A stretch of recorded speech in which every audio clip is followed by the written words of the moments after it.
How to find only your followers can see your following lists on TikTok. Now, hello guys, in today's video I'm gonna show you how to do it easy and quick.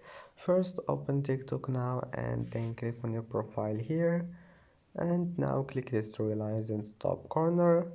After that, click privacy, and here you will find following list. Click on it and that's it. Now click followers. Now only your followers can see your following list, and if you have an this one public account, just make it private and then no one can see your following list.